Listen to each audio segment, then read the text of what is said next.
오늘 이제 제목은 굉장히 멋있는 제목을 AI와 협의해서 만들었는데요. 생성형 대학입니다. 대학이 만들어져 있는데 무슨 생성이냐? 요게 이제 두 가지의 파라독스가 등장을 하는데요. 도구가 이제 망치, 칼톱, 선반 같이 정체되어 있는 게 아니라 매일매일 바뀌는 도구가 이제 AI입니다. 예컨대 제미나이 3 프로가 나온 지가 한 2달 됐는데요. 2달 동안도 계속 매일 바뀌는 것 같아요. 제가 볼 때는 노트북 LM 같은 걸 써보시면 매일매일 성능이 달라지고요. 심지어는 이제 유튜브 한 30분 보다 보면 굉장히 안될 과학이라든지 재밌는 다큐멘터리가 많은데 다 볼 시간이 없으니까 노트북 LM에다가 유튜브 좀 요약해봐 그러면 그걸 슬라이드를 먼저 만들어줘요. 그걸 먼저 쭉 보고 공부한 다음에 유튜브를 보면 벌써 반복 풀어야 되니까 거의 다 외울 정도로 잘 만들어준다고 했는데 그런 성능들이 저한테 이제 고지하지 않고 매일 업버전되고 있으니까 그런 의미에서 일회용 도구라고 생각하시면 됩니다. 즉 아까 숙명여성대학교에서 만든 책복 같은 것도 2027년 1월 이상에 어떤 성능이 어떤 모양으로 거기에 있을지 아무리 예측하기가 어렵다는 거죠. 예측할 수 없다는 거는 결국 매일매일 변하는 거고 오늘 이제 제가 말씀드릴 거 거창하게 말하면 당연인데 말씀드릴 거의 요체는 굉장히 빨리 변화하는 거에 대해서 변화를 내다보는 게 어렵다면 한 차원 더 높은 곳에 올라가서 내려다보라. 그러니까 무슨 말씀이냐면 그 한 차원 높은 곳에 올라가서 내려다보는 게 영속적인 지혜의 주조다. 이게 이제 알파고 나왔을 때 하버드대학교에서 인공지능 시대에 살아남는 방법 5가지를 발표를 했었는데 그 중에 하나가 호랑이 등에 올라타기 정도에 이제 해당하는 겁니다. 근데 10년 전에 알파고 나왔을 때랑 지금이랑 또 달라진 점은 그때 호랑이는 이제 호랑이가 고정되어 있는 호랑이인데 이제 2026년에 AI는 호랑이가 갑자기 날아다닐 수도 있고요. 잠수를 할 수도 있으니까 더 이제 어렵게 됐지만 그럴수록 이제 영속적인 지혜의 주조, 즉 미래학자들이 얘기하는 것처럼 미래 변하지 않는 건 한 가지가 있다. 미래가 변화한다는 사실 말고는 다 변할 거다. 뭐 이런 이제 주장을 하고 이제 일맥상통한다고 말씀드릴 수 있습니다. 즉 아까 처장님께서 말씀하셨듯이 지금의 최신 인공지능을 출동을 해서 대학의 행정, 학사, 그다음에 이제 가르치는 거, 학생 선발, 관리 이런 것들이 시작했다는 게 이제 비전이라고 한다면 거기에 제가 조금 더 나아가서 이제 제안을 드릴 것들을 오늘 말씀을 드려보도록 하겠습니다.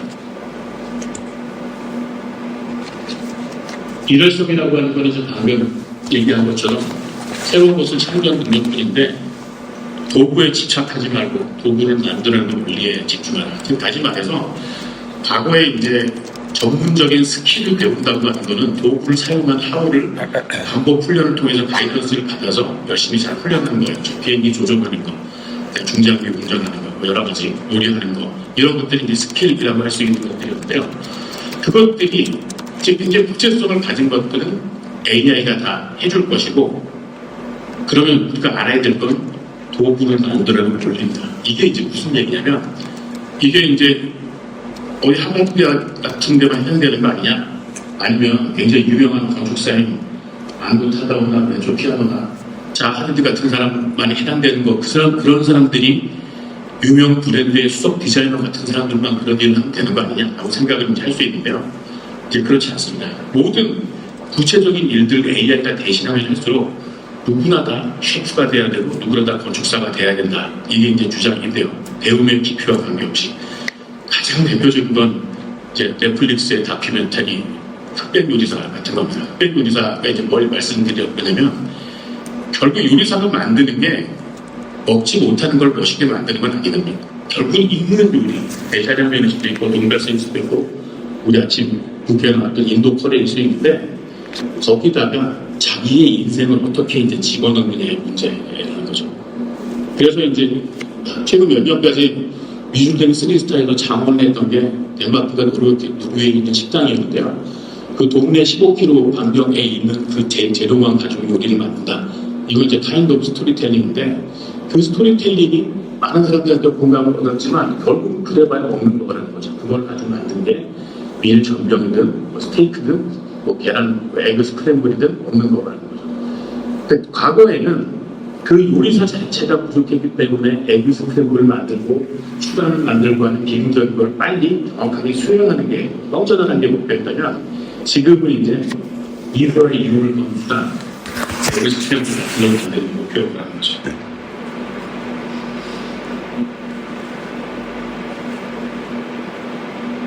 예, 제 소개를 간단히 드리자면 저는 학부는 삼성그룹 이재용 회장님 옆에 있는 학과 서양사학과를 나왔고요.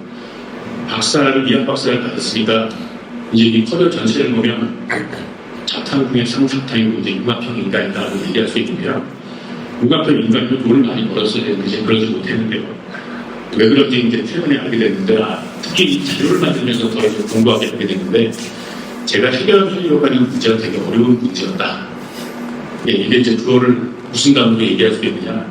철공학이라는 단어를 제가 하나 만들었습니다. 철공학이 뭐냐면 어떤 게 이제 공학이 되냐면 프로세스라는 걸 정의를 해야 이제 공학 대량 생산이 가능하고 공학이 되는데요.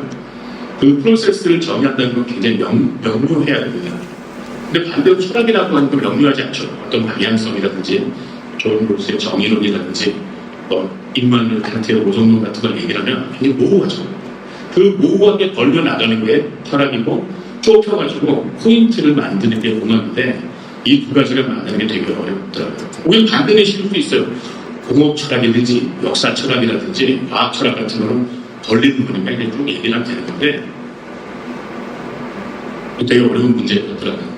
제가 이제 만든 거 작품들이 몇 개 있는데 집을 사고 하실 때 이런 부동산 등기 프로젝트, 그게 95년에 프로젝트 했었는데, 그게 제가 있던 팀에서 만든 겁니다. 앞부분 표지가 나오는 거. 그 다음에 LG전자가 이제 쓰던 나락들이란 자판으로 제가 다니던 회사에서 만든 제가 특별 관련이 있고요. 그 다음에 그걸 가지고 만들어서 이게 영어 발음 교정기. 이건 이명박 대통령 때 송영근대 총장님이 영어는 발음이 중요하다. RNG 공화국 얘기를 하셔가지고 이제 발음 교정기 만들었으니까 그 회사에서 많이 팔았고요. 그 요새 몰아서 청담러닝이나 지금 프레버스랑 상장회사인데 SK텔레콤, NC소프트랑 같이 밑에 세 번째 줄에 나오면 굉장히 큰 프로젝트들을 했고요. 거기에 등장하는 인공지능을 만드는 게 내 궁극적인 목표다라고 했는데요. 너무 앞섰죠. 2010년이었으니까 딥러닝 나오기 전이었고요. 그래서 이제 돈만 많이 쓴다 그래가지고 팀을 통과되고 이제 쫓겨났는데요. 청담러닝에서 그 몇 년이니까 딥러닝을 이제 몰았죠. 그리고 그 다음에는 회사 좀 다니고 뭐 이것저것 하다가 한림대학교에서 글로벌 사업이 이제 2024년에 2023년 말에 선정이 돼서 이제 청담러닝에서 갈고 닦았던 기법들을 생각해서 너무 근데 어때요? 축구 선수가 의욕이 앞서면 어떻게 되나요? 부상을 당하죠. 네, 너무 이제 왼쪽에 있는 모든 분야의 디지털 글쓰기 기술은 뭐 찾아보시면 나오는 건데 오픈 액세스라서 제가 논문 30페이지 책을 700페이지 하고 혼자 번역을 다 하다가 이제 여러 사람 껴서 했는데 저는 철공학이라고 하는 게 어렵고 교육 철학이라고 하는 게 왜 어렵냐면 교육공학은 오히려 쉬울 수 있다는 거죠. 다시 말해서 교육의 목표를 어떤 정의된 커리큘럼을 성공적으로 인수해서 거기 교수나 강사가 주는 커리큘럼에 대한 지식을 어느 정도 갖고 있으면 시험 봐서 통과시키겠다라고 정해져 있다면 그것을 만족시키는 공학적인 요소들을 설계해서 집어넣으면 되는 겁니다. 그건 아주 어려운 일은 아니에요. 돈이 많이 들 수는 있지만. 그런데 과연 그렇게 가르치고 배우는 게 교육의 궁극적인 목표냐라고 하는 철학적인 질문에 대해서는 굉장히 어려운 가치 판단들이 남아있을 수 있다는 거죠. 그러니까 저기 또 보면 디지털 글쓰기 기술이란 교육 엔지니어링 테크놀로지를 가지고 어떻게 하면 글쓰기를 도와줄 수 있고 글을 잘 쓴다고 하는 건 도대체 뭐냐? 청담어학원 시절에 학생들이 6만 명이었는데요. 애들이 에세이를 쓰는데 문법은 맞는데 말이 안 되는 에세이하고 문법은 엉망인데 브로큰 잉글리시를 썼는데 말이 어느 정도 되는 거하고 어떤 것이 더 나쁜 에세이냐라고 하는 가치 판단은 어려운 문제라는 거죠. 이거는 교육기관의 철학이기도 하고요. 그게 엔지니어링하고는 조금 다른 문제예요. 엔지니어링 유희식하고는 철학하고 좀 디멘전이 다른 문제일 수 있다. 그래서 한림대학교에서는 이제 엔지니어링 하는 후배들이 그냥 지침대로 만들어 놨는데 실제로 이제 제가 겪은 건 지방 사립대학의 현실은 굉장히 좀 쉽지 않은 측면이 있다. 이 정도까지 말씀드릴 수 있을 거고요. 서울대학교 빅데이터 융합대학에서는 그런 이제 좀 더 이어받아가지고 여러 가지 만들고 있고 지금 보여드린 슬라이드가 지금 한참 이제 연구개발하고 있는 것들인데 이렇게 되는 것도 있고요. 일단 슬라이드 속도를 좀 보여드리려고 하는데요. 오른쪽에 하고 있는 연가가 업무법인이 DLG라는데 AI센터. 업무법인도 민주주의 핵심 기관이었습니다. 무지의 불법을 보고 지식을 소유한 현자가 무지한 학생에게 지식을 전달하는 수립적 모델을 보였습니다. 이 모델은 산업혁명 시대에 필요한 지적 노동자를 양성하는 데 매우 효율적이었습니다. 기계를 설계하고 복잡한 시스템을 설계하면 논리적인 추론이 가능한 N차원의 문제를 길러냈습니다. 프랑스의 그랑제볼 고등학교를 4년이나 이제 들어갈 수 있는 어려운 학교인데요. 이 모델의 정점이었습니다. 근데 이 모델의 근본적인 전제는 지식의 희소성과 인지 능력의 독점이었습니다. 자, 어때요? LLM의 시대에는 제가 시베리아 횡단철도 동영상 보는 걸 좋아하는데요. 그럼 그 전혀 모르는 러시아하고 돼 있는 1940 몇 년에 쓴 무슨 기념비가 있다. 그걸 잘 모르겠다. 그럼 그거를 정지화상으로 세워가지고 그걸 캡처를 해서 아까 LLM한테 보여주면 그걸 한국어로 해석을 해줍니다. 이게 뭐 무슨 적이 뭐 어쩌고.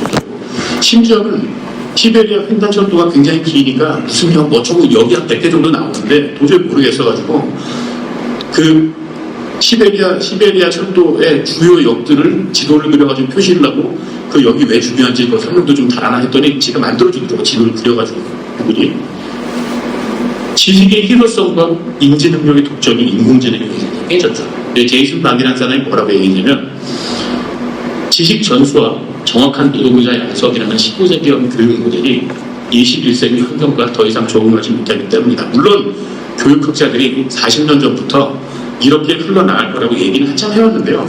이제 생성형 AI가 본질적으로 등장을 하고 로봇팔들, 아까 CES에서 이제 현대자동차가 보스턴 다이내믹스의 로봇, 휴머노이드 로봇도 좀 보여주고 작년 11월 23일에는 테슬라가 자율주행을 이제 드디어 한국에 팔기 시작했죠. 그 복잡한 한남도교 북쪽에 있는 누르누르 따다한 우리가 저도 참 원래 심지어는 자동차 좋아하시는 분들 보셨을 수도 있겠는데 썸머 타이어를 끼고 후리 자동차인 모델 S를 끌고 대관령에 눈으로 올라가는데요. 그럼 차가 이제 돌기 시작하거든요. 이렇게 바깥쪽으로 도는 걸 오버 스티어링이라고 하는데 그때 자율주행이 카운터 스티어라고 탁탁 쳐가지고 이제 자세 제어를 자기가 하더라고요.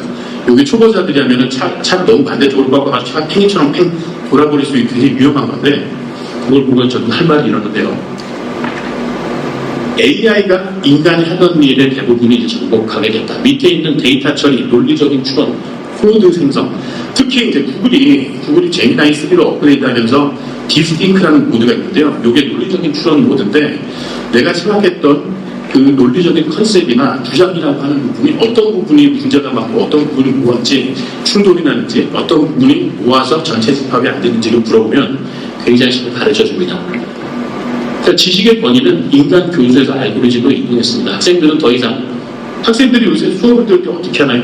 대충 이제 녹화를 한 다음에 수업 시간에 자거나 딴짓하고 녹화를 해가지고 파파고 같은 데 보여주거나 녹취록 만들어줘야 녹취록 쭉 만들죠. 과거에는 한 대여섯 명이 떠든 것 같으면 누가 떴는지 몰라가지고 막 헤매고 그랬는데 요즘은 그 사람의 톤의 매너를 AI가 추적하기 때문에 그 5명이 결혼식 와서 앞자리 걸 떠들어도 이건 유수아 씨가 한 얘기, 이건 김계동이 한 얘기, 이거는 최말숙 씨가 한 얘기를 다 찾아내서 그것들을 요약을 하죠. 다시 그림을 그려줄 수도 있고요. 그러니까 지식 전달을 위해서 굉장히 많은 돈을 쓰고 배운다는 거에 학생들이나 이제 그 관계자들이 큰 의미를 점점 못 두고 있게 됐다. 위기 첫 번째, 인재 양성의 가치가 위협받고 있다. 두 번째, 학력인구 감소. 이건 더 얘기를 하고 너무 잘 알고 계실 거고요. 자, 그래서 이제 이게 이제 전부 이게 3분의 1 좀 끝난 건데요. AI를 지배하는 호랑이 등에 올라타는 방법이 구체적으로 뭐겠냐? 그 얘기를 좀 드려보고자 합니다.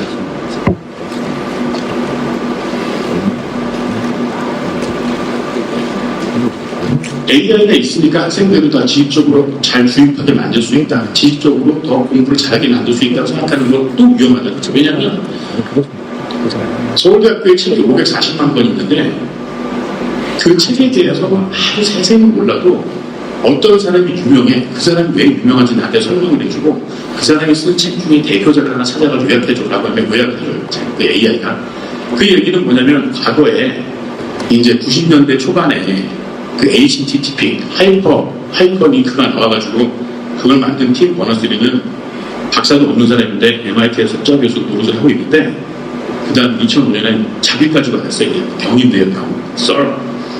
팀 버너스리인데 그 사람이 이 인터넷을 쓸 수 있게 만든 역할을 굉장히 before 인터넷과 after 인터넷을 생각해보면 굉장히 큰 차이가 날 정도로 인간의 지적인 능력, 신장에 도움을 많이 줬는데 그때 이제 하이퍼링크가 제안한 게 뭐냐면 논문을 인용했을 때 피인용되어 있는 논문을 내가 도서관에도 찾아가지고 복사하거나 볼 필요 없이 누르면 튀겨나와서 거기에 이미 잠깐 펼쳐져 있는 논문들을 끌고 와서 보여준다라고 하는 건데요. 자, 논문이나 책 잘 아시겠지만 어떤 다른 학자들이 얘기한 걸 인용을 할 때 한두 정도냐 이수와 1995년 아까 모든교육에서 글쓰기 기술로 번역본 이걸 이수와 그거는 굉장히 좀 여러 가지 설명을 잘 해놨다 이런 식으로 잘 준비해서 그런데 읽어보는 사람이 만약 궁금하면 특히 의학 계열에서는 그렇게 문제가 안 되는 경우이기 때문에 찾아가야 되는 경우가 있다는 거죠. 그러면 찾아볼 때 하이퍼링크를 통해서 쉽게 찾아보는 걸 넘어서 이제 AI가 그걸 정리해 줄 수 있다는 거예요. 이수아 씨가 평소에 공부하던 사람인데 그 사람이 이제 스프링거라는 출판사에 나온 목숨 추리기자 교수 2명의 에디터의 그 책을 가지고 쓴 건데요. 거기 너무 30개가 있고 거기에 관심이 깊이 이용된 이유는 거기에 이제 타이핑할 때 눈 모양에 대해서 얘기한 부분이 있다. 그걸 좀 필요하신 거 얘기해 드릴까요? 이런 식으로 깊게 들어갈 수 있다는 거죠. 그러니까 내가 수동으로 서칭을 하지 않은 그 책을 찾아서 다 읽어보지 않아도 내가 관심이 있거나 더 알고 싶은 부분을 설명해 줄 수 있는 능력이 있다. 그러니까 그거에 대해서 맞서려고 한다는 것은 굉장히 위험한 생각일 수 있다. 다시 말해서 AI를 통해서 지금의 커리큘럼 그 자체를 아는 상태로 AI로 잘 전달하고 노트북 앱으로 교수들이 만든 슬라이드를 잘 만들어서 남들보다 앞서 나갈 때 생각하면 그게 위험한 생각일 수 있다는 거죠. 그래서 이제 초등학교 슬라이드에 PBL이라는 이제 굉장히 의미심장한 단어가 등장을 하는데요. 저도 이제 굉장히 매우 중요한데 PBL을 어떻게든 효과적으로 하고 코스트 로우어링을 해서 지금의 대학들이 감당할 수 있게 만들기가 제가 연구의 목표인데 여기서 뒷부분에 나온 것들이 그 연구의 일부분이 해당될 텐데요. 올림공대라고 하는 유명한 공과대학인데 학생이 450명밖에 안 됩니다. 450명밖에 안 되는데 등록금도 굉장히 비싸지만 그 등록금이 적자예요. 예컨대 페이스북의 오너인 주커버그에 나온 필립스 엑스터 고등학교라는 데가 굉장히 백타임이고 다닌 유명한 고등학교인데 거기는 한 반이 16명밖에 안 되고 이제 모든 수업이 다 토론인데 고등학교 선생님이 다 박사인데 학생들이 내는 수업료는 43,000불인데 학생당 그러니까 9만 불씩 그러니까 3만 불 이상 받고 나는데 재단이 졸업생들이 잘 나가니까 기부금 및 재단 굴리는 돈으로 떼워서 나머지 4만 불을 떼우는 적자 모델이라는 거예요. 마찬가지로 올레인 공대도 돈 벌려고 하는 게 아니라 교수들은 5년 재계약이고 방학도 없고요.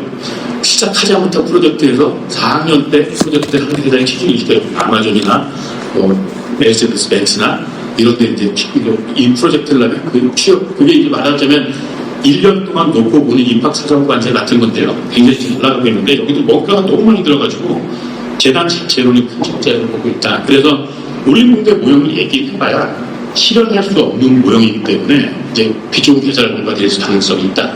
두 번째로는 이제 이거는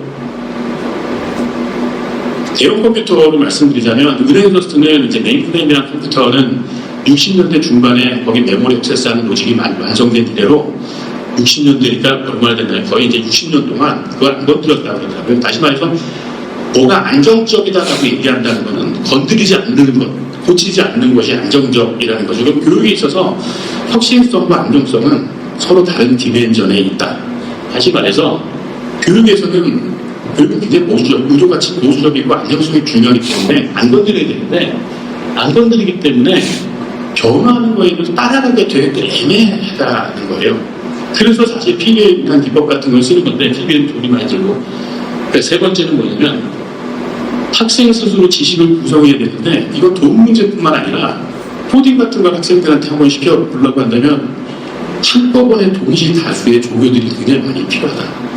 그러니까 이제 2년제 대학은 특히 실습의 스킬을 교육시키는 곳이고 아니면 이제 필요한 학문의 이상 잘한 킬러부터가 도제식으로만 자기의 것을 가르쳐줘 스킬을 전수해야 될 것들이 많은 부분에 있어서는 어마어마한 원가를 감당하기가 쉽지 않고 거기에 또 들어간 한꺼번에 동시다발의 노동력, 조교 역할을 하시는 것도 굉장히 어렵다. 이 세 가지 문제가 굉장히 어려운 문제가 됩니다. 올림픽 얘기를 조금 더 들어가 보시면 저기 이제 쭉 학생 수가 올라갈수록 쭉 올라가는데요. 저는 청담 러닝이라는 데서 이제 에세이 채점하는 걸 해봤는데 원가가 얼마나 많이 되냐면 에세이 채점은 대충 반 수동으로 하는데도 한 학생이 쓴 걸 채점은 2만 원 가까이 들더라고요. 98년에. 아니, 2008년에 2만 원이 큰 거인데, 1년, 한 달에 2번 하면 4만 원 받는데, 중간에 에세이 채점하는 사람들의 집단을 200명짜리를 만들면, 그 200명이 400명이 되면, 곱하기 2가 되는 게 아니라 중간 관리자가 또 들어가야 돼요. 그러니까 S자로 이렇게 기하급수적으로 올라간다는 표현이 맞아요. 원가는 그러니까 사람이 인수들이 많아지고 종류가 많아지면 원가가 Y는 X로 체증하는 게 아니라 Y는 X 제곱까지는 아니어도 더 기하급수적으로 올라갈 가능성이 로그 스케일로 있다는 거죠. 그래서 전통적인 강의 모델이 실제로는 PBL이나 실습을 한다 그러면서도 이 고동색 모양으로 가는 게 어쩔 수 없는 거죠. 대학들이 200명짜리 대학원 같은 거 되게 많이 하거든요. 조교들도 부족하고. 그러니까 AI에 맞설 길은 실습이고 창의성을 융합하기 위해서는 무조건 직접 해보는 걸 해봐야 된다고 하면서도 여러 가지 현실적인 문제가 방해를 하고 있다. 그걸 돌파하기가 쉽지 않다. 그래서 이제 N+1 얘기 좀 뒤에서 하고요. 대학에는 선택의 기로에 섰습니다. 품질을 추구한다고 올림공대 모형을 따라가다가 타산한다.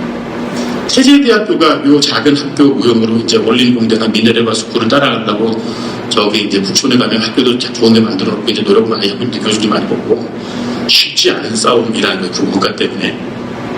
두 번째로는 이게 굉장히 더 의미심장한 말인데요. VOD 강의를 늘리면서 AI보다 못한 교육을 제공하다 또 없어진다.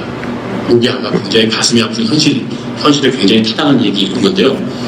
이것이 우리가 마주한 불타는 플랫폼이 이제 저기 뭐야 석유시 추천에 불이 나가지고 이제 다들 탈출하듯이 어느 쪽을 선택해도 선택할 수가 없다. 창의적인 돌파구가 필요하다. 그 다음에 이제 디지털 교과서. 저번 정권 때 디지털 교과서 어댑티브 러닝 저희 심사위원도 가봤는데요. 어댑티브 러닝을 하면 인공지능을 가장 효과적으로 교육에 쓰는 거다라고 또 철석하지 믿는 분들이 많은데 그것도 위험한 생각이라는 거예요. 결국 어댑티브 러닝도 날개지 인젝션의 연장선상에 있다는 거라는 거죠. 결국은 인젝션이 안 된다면 PBL이라고 하는 것처럼 해보는 거. 그 여러 사람이 모여서 같이 해봐야되고 혼자 해봐야되고 자기가 해보고 고민하는 시간이 필요한데요.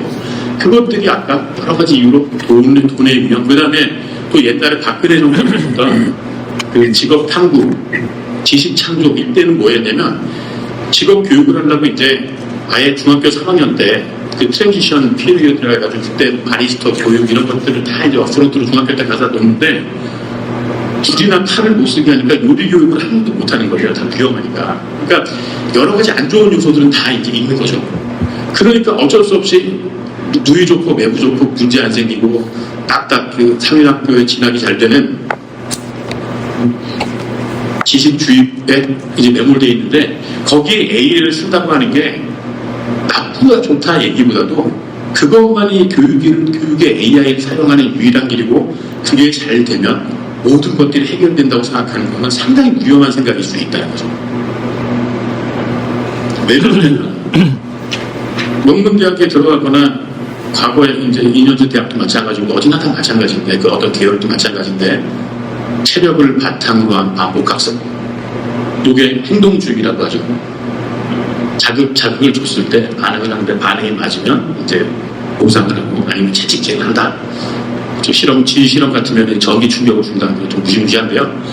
그러면 이제 내가 어떻게 했을 때 더 성적이 잘 나오고 잘 되는구나. 그걸 이제 자기가 독서, 배편, 의제연으로 알아서 그런 식으로 하게 되면 되는 거다. 이거는 아까 이제 건축가들이 얘기를 몇 명 했는데요. 저 강남역 사거리에 있는 렌초 피아노가 설계한 교보문고 신사옥이나 아니면 오세훈 서울시장이 이제 모델을 해가지고 만든 자하디드라는 유명한 건축가가 만든 동대문 DDP 같은 것들을 보기는 쉬운데 보고 평론하기는 되게 쉬운데 평론가들한테 다시 연기를 하나씩 주면서 귀하들이 평론한 걸 가지고 그려봐. 멋있는 걸 한번 설계를 한번 해보세요. 100만 가지 말보다 하나의 렌더링이 중요해라고 한다면 못 그린다는 거예요. 그걸 이제 개념 설계라고 하는데, 개념 설계는 공학에서 가장 어려운 영역 중에 하나죠. 그게 철공학이라고 하는 영역인데, 굉장히 많은 느낌과 냄새와 어떤 방향성이라고 하는 것들을 인테그레이션한 하나의 결과물로 떨구는 건데, 행동주의는 그걸 못한다는 거예요. 그러니까 학교 다닐 때 모범생이 렌초 피오노 같은 세계 최고의 건축가가 될 수 있다라고 입을 등으로 얘기하기 어렵다는 거죠. 그 이유 중에 하나는 장절로 쪼개서 얘기하면 아무리 재밌는 것도 재미가 없어집니다. 그건 뭐 해보셔도 다 아시거든요. 그 다음에 시스템이 최적의 경로를 제시하므로 학생은 스스로 왜 배워야 하는지 고민할 기회를 막한답니다. 다시 말해서 리서치를 하는 목적 중에 하나는 내가 이걸 하다 실패했는데 후대 연구자들이 내가 간 길이 틀렸으니까 오지 말라고 X자를 그어놓는 것도 연구의 큰 방법론이고, 그 실패한 거를 통해서 성공의 원천이 생기는 거고요. 존 스튜어트 미디 쓴 자유론이라는 책이 이제 굉장히 오래 살아남은 책인데, 거기 2장을 보시면 신부 서풍을 할 때 레드 데블스 데블스 애드보켓, 악마의 변호사라는 사람을 일부러 하나 만들어요. 그러니까 제가 이제 신부 서풍을 가려고 했는데, 그럼 이수와 이제 사제 후보는 뭐 이제 하나님 열심히 있고 이제 어떻게 다진 대로 봉사하고 청빈하고 이런 좋은 얘기를 하면 일부러 꼬투리 잡아서 반대로 얘기하는 거예요. 이수가 가지고 그게 신부가 되는데 이게 또 해가지고 필요한 게 없다고. 지금도 이 정도인데 나중에 뭐 할 것도 없어가지고 더 살지고 이거 목표가 되겠느냐 이런 식으로 일부러 이제 시비를 거는 거예요. 왜 그런가 분석을 해보면 에너지는 반대에서 올라가는 거예요. 다시 말해서 자유론 2장 나중에 시간 되면 한번 읽어보시면 되게 재밌는데요. 나는 맞으니까 옳다. 이게 이제 무류의 전제인데, 과학에서 그런 걸 되게 싫어하고 피어리뷰를 하는 이유가, 토론하고 반대하는 이유가 내가 틀렸을 수 있으니까 남이 다른 시각으로 봐주면 건전하게 서로 영차 해가지고 틀리지 않는 정답을 낼 가능성이 높은데, 그러려면은 이제 나를 반대하는 사람한테 감사해야 된다고 그러더라고요. 왜냐? 내가 안 틀리다는 정답 보장이 없기 때문에 내가 어떤 아규멘테이션이라도 하나 만들면 일부러 반대를 만들어가지고 하나 바빠 죽긴 2개를 만들어가지고 해봐야 될 판인데, 그 나머지 절반을 반대가 도와주니까 굉장히 감사해라 이런 말이 나옵니다. 이쪽 역으로 샜는데요. 그런 것들 해보는 게 사실 PBL이나 실패하는 실습이라고 하는 거죠. 뭐가 잘못되고 뭐 만들다 부러지고, 저 같으면 손이 이제 엉터리 나가지고 고무 동력기 같은 걸 만들려면 대나무로 촛불에 잘 뒤져가지고 싹 꺾어야 되는데, 열이면 다 불태워가지고 다 부러지더라고요. 이제 그런 것들 해봐야 일단 나는 이게 잘 안 되는 사람이다. 2번 이게 되게 어려운 사람이니까 그런 거 잘한 애들을 칭찬을 잘 해줘야겠다. 이런 생각이라도 드는 게 중요하다는 거죠. 세 번째는 메가스터디 같은 데가 이제 자기네가 나눠준 태블릿에다가 학생이 자는지 안 되는지 딴 데 보는지 이런 거를 계산하겠다. 이거를 미셸 쿠퍼가 얘기한 여러 과목들을 이제 감시하는 막루 같은 거이죠.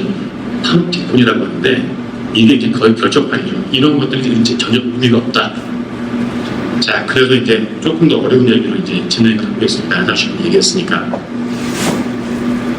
피아제라는 사람 이름은 아마 들어보신, 학부 모이면 들어보신 적이 있을 텐데, 옛날에 200만 원짜리 무슨 교육 교보제가 있었는데, 꼬마애들, 영아들, 유아들이 쓰던 건데, 이렇게 조립해가지고 뭐가 돼요? 그러면서 두뇌가 발전해요. 피아제 이런 걸 들어보셨는데, 피아제라는 사람이 이제 프랑스 사람인데, 구성주의 얘기하는 유명한 사람인데, 이게 구성주의가 반대가 뭐냐, 절대주의인데, 진리는 내 몸 밖에 있다. 이게 이제 그 절대주의고요. 구성주의는 내가 세상의 중심이고 내가 바라보는 게 정답이다. 그러면 구성주의가 좋아하는 단어는 창조예요. 창조는 정답이 없거든요. 창조가 정답이라고 생각하시면 그건 창조가 아니라 그냥 정답 찾아나가는 거고, 그러니까 그 절대주의에서는 발견 이런 걸 중요시하고, 발견, 진리가 몸 밖에 있으니까, 구성주의에서는 내가 진리니까 내가 뭔가를 만드는 게 중요하다. 그러면 아까 흑백 요리사 같이 아무도 만들지 못해서 이런 놀라운 맛이라고 공감해주는 돈가스를 일과 돈가스가 그런 돈가스가 만드는 정도 있다면 그건 구성주의에 가깝습니다. 페퍼트는 이제 그 수학 박사인데 피아제한테 포닥을 4년 하고 MIT에 마빈 민스키라는 이제 AI 교수가 불러가지고 이제 죽을 때까지 MIT 인공지능 교재인데요. 인공지능 공부하시는 분들은 아시듯이 XOR 프로그램을 만들어서 이제 1차원에 머물러 있는 퍼셉트론이 XOR 프로그램이 안 되는 걸 굉장히 유명한 사람인데, 이 사람은 사실 이제 뭘 썼냐면 1980년에 마인드 스톰즈, 마음으로부터의 부품이라는 책을 썼어요. 유명한 책이 있는데, 그걸 썼는데 그때 이제 젊은이였던 레고의 오너가 찾아와서 이 책에 깊이 공감해서 차세대 레고를 같이 만들어보자. 그래서 만든 레고가 레고 마인드 스톰즈입니다. 그 전에 레고랑 레고 마인드 스톰즈는 뭐가 틀리냐? 이게 레고 영업사원이 된 것 같네요. 레고 마인드 스톰즈는 뭐냐면 레고에다가 모터를 집어넣고요, 프로그래밍 랭귀지를 집어넣었어요. 그 프로그래밍 랭귀지가 지금도 여러분들이 보신 적이 있는 스크래치입니다. 스크래치, MIT 미디어에 이어서 만든 건데, 그러니까 무슨 얘기냐면 30만 원짜리 레고 마인드 스톰즈라고 거기 들어있는 게 살모사 같은 게 하나 이제 예제가 들어있어요. 살모사 생긴 모양으로 조립하면 되는데, 거기에 모터가 그 뱀의 이 운동이라고 하는 게 그냥 움직이는 것과 S자처럼 이렇게 시간차를 두고 확 꺾는 꼬리 운동인데, 그걸 스크래치 가지고 이제 표준 예제 소스 코드가 들어있고 거기에 관절들이 연결돼서 움직일 수 있는 것들이 이제 들어있습니다. 그러면 이제 마인드 스톰즈는 뭘 얘기하냐면 이걸 얘기합니다. 이제 마인드 스톰즈가 오늘 제가 말씀드리고자 하는 대안 중에 이제 가장 중요한 부분입니다. 그 첫 번째 업적을 조금 더 말씀드리자면 MIT 미디어 랩을 만들었고요. 미디어 랩의 이제 초대 소장이었는데, 미디어 랩은 후대가 잘 불러가고 굉장히 유명한, 저는 이제 MIT 미디어 랩이 하도 유명한 데서 당연하다고 생각했는데 최근 와서 생각을 곰곰해보니까 MIT는 공대잖아요. 공대면 기계공학과 그 전화기라고 하나요? 전자공학과, 기계공학과, 화공과, 화학공학과가 제일 유명한 걸 텐데 MIT도 공대니까. 미디어는 원래 요새 그 신문방송학과나 이런 게 다 이름 바꿔가지고 미디어, 뭐 콘텐츠학과 이런 거로 이름 바꾸는데 그 이문계잖아요. 거기는 공대하고는 딱 맞는 거라고 보면 좀 되게 애매한 거가지고 MIT 미디어를 원래 유명해서 굉장히 유명하다고 했는데 원래 영어로 따져보면은 그렇지 않을 수도 있겠네, 이런 생각이 들었는데요.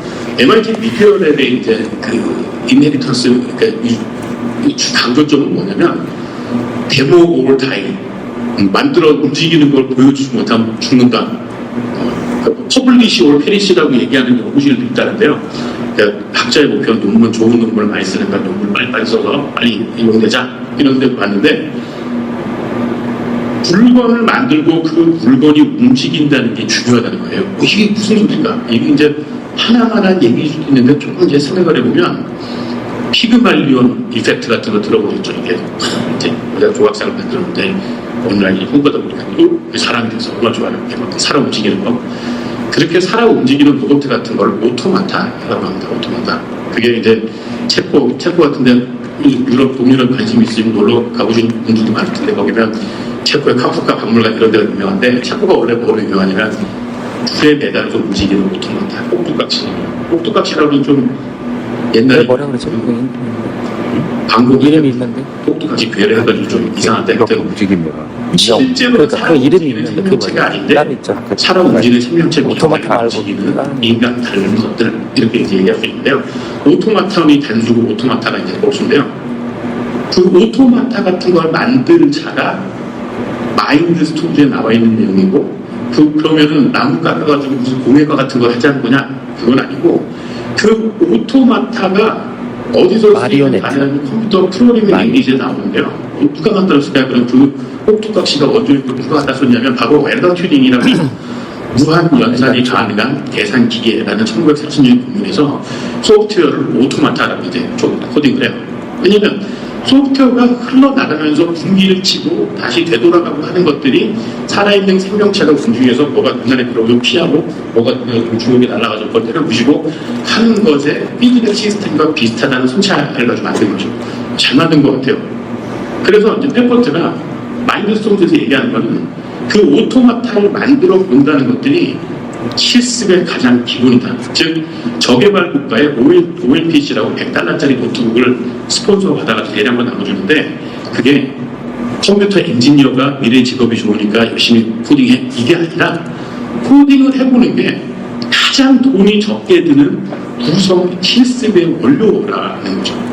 레고만 하더라도 레고가 있어야 되는 거고, 레고를 다 만들고 나면 또 사가지고 짝대기도 사야 되고 기구도 사야 되고 종류를 더 사야 된다든지 이런 것들이 필요할 거고요. 차륵으로 뭔가를 만들어 보는 것도 차륵 다 만들어가지고 꽂고 나면 용기를 만들고 나면 다시 사가지고 만들어야 되는데, 프로그램 랭귀지를 가지고 자기가 실습해 보는 거는 무한대로 할 수 있잖아요. 전기만 공부하면.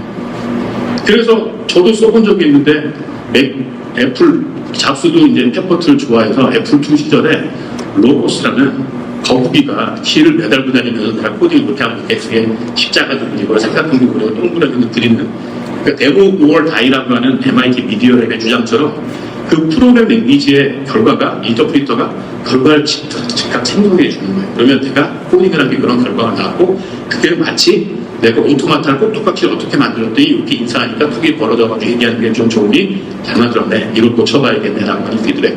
그것이 학습의 요체인다는 거죠. 이 사람, 그래서 이 사람 한 얘기를 구축주의라고 하는 겁니다. 다시 말해서 이제 제가 이제 조금 더 진행을 해야 될 게 뭐냐면, 소프트웨어를 만드는 게 AI 플러스 엑셀 차원에서 AI로 소프트웨어를 러닝업을, 그러니까 더 이제 엑셀러레이팅 시키거나 그런 의미가 아니라, 근본적으로 소프트웨어를 만들어 본다는 게 엔지니어링이나 PBL에 굉장히 중요한 의미가 있다는 거죠. 그러니까 간호학과 같으면 이제 올바른 환자 환부에 찾아가지고 뭐 주사를 놓는다든지 혈관 주사를 놓는다든지 피하 주사를 놓는다는 것들을 실습을 해보거나 안 되면 VR로 쓰고 해보거나 할 수 있을 텐데요. 그걸 넘어서서 겁이 들어가는 일용 소프트웨어를 만들어 본다는 것도 하나의 실습이 될 수가 있다. 이퀴벌런트하다. 이런 말씀을 드리고 싶습니다. 예, 지식은 머릿속에 주입되는 게 아니라 경험과 상호작용을 통해 몸으로 체득하는 것인데, 그게 굉장히 돈이 많이 드는 실습 같으면 이 얘기는 다 맞다고 알고 있지만, 실습에 있어서 구체적으로 진도가 안 나가니 그 내용품을 찾아보자. 거기에 이퀴벌런트한 돈이 코스트가 억제되는 방법을 찾아보자는 게 이제 지금부터 할 얘기입니다. 구성주의 오랜 난제는 뭐냐면, 한마디로 돈이 많이 듭니다. 돈이 많이 들어요. 굉장히 많이 들어요. 예컨대 슈타이너 학교라고 이제 독일이나 미국에 있는 학교들이 있는데, 그게 대안학교인데요. 구성주의의 이제 처칙인데, 거기는 과목도 없고 그 선생님들이 초등학교 1학년부터 중학교 2학년까지 바뀌지도 않고 반도 바뀌지도 않고 과목도 없습니다. 그리고 그 수업의 절반이 숲에 놀러와가지고 이제 숲에 이것저것을 느껴보여 비뚜껑도 없는데요. 엄청난 비용이 들죠. 굉장히 비싼 대안학교인데, AI가 이제 학생들의 지식을 인젝션하는 걸 도와주는 걸 넘어서서, 여기 보면 이제 스캐폴드라는 어려운 단어가 등장하는데요.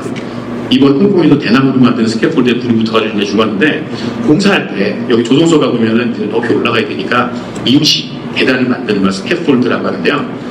구성주의자들은 선생님이 직접 가르쳐주는 게 중요한 게 아니라 PBL처럼 조교 역할을 해줘야 되니까, 멘토링이나 퍼실리테이팅을 해야 되니까 선생님들이 해야 될 게 스캐폴드를 만들어주는 거다. 근데 그 스캐폴드를 만드는 비용이 어마어마하게 많이 들었기 때문에 못했던 건데, 이제 인공지능이 그 스캐폴드를 만들어준다. 그래서 그게 제너러티브 스캐폴딩이라고 하죠. 이게 굉장히 중요합니다. 실습을 하는데 코스트를 억제해 가면서 실습이 가능하다라고 하는 것은 엄청난 어드밴티지가 있을 수 있다. 지시주의가 이제 과거의 지식을 전달해 주는 거였고요. 이거 좀 보시면 되고요. 구성주의가 등장한 게 2000년대부터 이거로 만들어야지 했는데, 우리나라 K-12의 교과서는 다 구성주의로 돼 있긴 합니다. 그걸 해보여요. 친구들이랑 팀 짜가지고 이것저것 해보아요. 이거 어떻게 저거 합시다. 구성주의인데 어때요? 영어도 구성주의로 원래 배우도록 돼 있어요. 그거 딱 맞아보서 배우고 다는 그런 게 아니고, 애들이 얘기하다 보면 알게 돼 있는데, 그러다 보면 엄청난 시간과 돈이 든다는 게 문제죠. 그래서 이제 그걸 해결하기 위해서 지식을 학생 수준에 있어 주면 되는 거 아니에요. 이게 이제 지금 대한민국 디지털 교과서 추구하는 건데요. 효율성의 부정이라는 게 있고, 이게 이제 오늘 얘기하려고 하는 메인입니다. 생성형 비계. 그러니까 교수님들이 해야 될 게 비계를 만들어주는 것도 아니고, AI가 비계를 만들어주는 것만 학생들한테 가르쳐주면 학생들이 자기 스스로 AI를 통해서 비계를 만들고, 그 비계를 통해서 자기의 세계관을 이제 구체적으로 구축해 나가는 게 가능하다. 요거죠. 지금까지 얘기 들으니까 이제 굉장히 궁금해 하실 텐데, 책에는 이제 종이밖에 안 나오니까 이제 좀 궁금하실 텐데요. 오른쪽만 좀 보실게요. 사용자가 의도가 있는데 AI 빌더가, 즉 일회용 소프트웨어라고 하는 게 제너러티브 스캐폴딩인데 그걸 AI가 만들어 줄 수 있다는 거죠. 그러면 왼쪽에 보시면 지금까지의 교육은 어떻게 다 이제 주스킬, 어떻게 주사기를 찌르고 어떻게 배스를 잡고 어떻게 MRI를 분석해야 되고 어떻게 MRI를 찍어야 되고 어떻게 코딩을 해야 될지 하우의 문제였다면 오른쪽에 엔트런스 원차원을 보려면 이걸 왜 하고 어떻게 할 것인가, 왜 하고 어떻게 할 것인가는 이제 이걸 비교를 드시면 알게 돼요. 바이올린 평생 동안 열심히 연습을 하면 왼쪽 귀가 잘 안 들려요. 왼쪽에서 너무 소리가 커가지고 또 소리를 크게 내야 제대로 된 바이올린이라 가지고 왼쪽 귀가 잘 안 들리거든요. 전반적으로 음악가들이 그 높은 라우드니스에 노출이 되어 있어가지고 나이가 들면 귀가 잘 안 들려요. 근데 지휘자는 어떻습니까? 지휘자의 악기는 그 젓가락 하나만 딱 들고 나오는 거죠. 젓가락 하나 들고 곡기를 휘저으면 근데 연봉이 제일 많아요. 네, 이걸 이제 어떻게 설명할 것인가. 연봉이 어렸을 때 그런 질문을 진짜 한 적도 있어요. 지휘자님 이거 젓가락 하나인데 배우는데 별로 시간도 안 걸리는 거고. 애가 그런 얘기를 했더니 애가 유치원 같이 이틀 만에 자기 인생의 미래 직업을 이제 잘 몰랐대요. 유치원 원장이에요. 왜 그러냐 했더니 아무것도 안 하고 맨날 모니터만 들여다보고 잔소리만 가끔 하면 된다고. 세계에서 가장 좋은 직업이라고 뭐 그런 얘기를 하더라고요. 자, 그러면 이제 지휘자가 왜 연봉이 높냐면 아까 바이올린 주자나 첼로 주자는 악기를 연주하는 사람이죠. 자기 악기만 신경 쓰면 돼요. 근데 지휘자는 어때요? 악기 플러스 악기 주자가 악기예요. 그러니까 지휘자한테는 필연적으로 사람을 관리를 해야 된다는 거죠. 아까 유치원 원장처럼. 그러니까 악기 연주하는 사람 악기만 신경 쓰면 되는데 악기 플러스 악기 연주자가 만들어내는 허각적인 문제들을 해결하고 잘라버리기도 하고 호도 내야 되고 가끔 술수습해야 되고 이런 것들이 이제 문제예요. 연봉이 높을 수밖에 없는데요. 그러면 정명훈 선생이 다시 이제 KBS 교향악단 상임 지휘자로 오셨는데 오자마자 합창교향곡을 서울에서 공연하셨다는데 뭐 옛날부터 배신됐더라고요. 근데 합창교향곡은 보셨으면 아시겠지만 한줄 더 떠가지고 합창까지 지휘를 해야 되죠. 원래 지휘자는 오케스트라만 지휘하면 되는데 근데 뭐 굉장히 잘했다고 하는데요. 그 마에스트로가 가져야 될 게 뭐냐, 무엇을 왜? 라고 하는 가치 판단을 내려야 된다는 거죠. 내가 생각하는 베토벤 합창교향곡은 이런 식으로 프레이징을 해야 되고 이런 색깔을 가져야 되고 그건 정명훈이라는 감독의 색깔이라는 거죠. 그게 애니메이션 같이 AI가 N차원의 모든 걸 대신한다고 했잖아요. 그 대표적인 게 컴퓨터 애니메이션이죠. 약간 내 건데 드림웍스인가 디즈니에서 만든 니모를 찾아서라는 감동적인 이제 니모라는 그 물고기가 이제 주인공인데 저도 한때는 그런 생각을 한 적이 있었어요. 컴퓨터가 렌더링 다 해주는 거 그냥 시켜가지고 만들면 되는 거 감독은 그냥 둬도 부지런 보고 떡이나 보면 되겠네 라고 생각을 한 적이 있었는데요. 그거를 리뷰하는 장면, 영화 만들기라는 장면을 보니까 엄청나게 잔소리를 하더라고요. 야, 니모가 그 아버지랑 여기서 헤어진 장면인데 거의 춤추라나가니까 다시 그려. 리테이킹. 그러니까 감독은 그리는 거를 인공지능이 그리더라도 그것이 전달하는 건 보는 사람의 감성이고 그 부자의 관계, 부자가 갖고 있어야 되는 어떤 릴레이션과 필링 이런 것들이 해석되길 원한다는 거예요. 그러면 그것도 이제 철학이 있어야 된다는 거죠. 무엇을 왜라고 하는 거는 흑백 요리사랑 비슷한 거죠. 돈가스는 돈가스인데 이수와 인생이라고 하는 것들이 투영된 돈가스는 어떤 맛을 느끼게 된다는 거를 어느 누구도 정의할 수 없고요.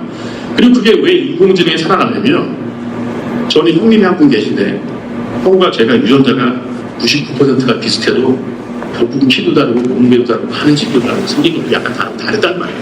부모와 아버지가 오면 똑같은 사람인데도 그 변수가 없는데도 그러니까 저의 인생은 저밖에 없기 때문에 오리지널리티가 보장이 된다는 거예요. 내 인생이 들어가면 즉 대학에서 이루어지는 건 강의인데 오늘 여기 교수님들도 이제 어디 가서 스피치를 한다면 그걸 강연이라고 하는데 강연과 강의의 차이는 강사 자기 얘기라면 그게 강연이라고 하면 그건 오리지널리티가 있기 때문에 그런 겁니다. 그러면 그거는 과거에는 그 오리지널리티가 최고 수준의 오케스트라 마에스트로나 영화 감독이나 유명 인펀택이나 이런 사람들만 가진 게 아니라 이제는 스킬을 보유한 직업 전문인도 갖고 있어야 된다는 거죠. 인공지능이 하우를 다 알아서 할 거예요. 이제 컴퓨터 애니메이터 앞에 인간 휴먼 애니메이터가 내가 그림 잘 그려 그림을 그려 승부할 거야. 그럴 필요가 없다는 거예요. 인간은 자동적으로 누구나 다 영화 감독이 돼야 된다는 거죠.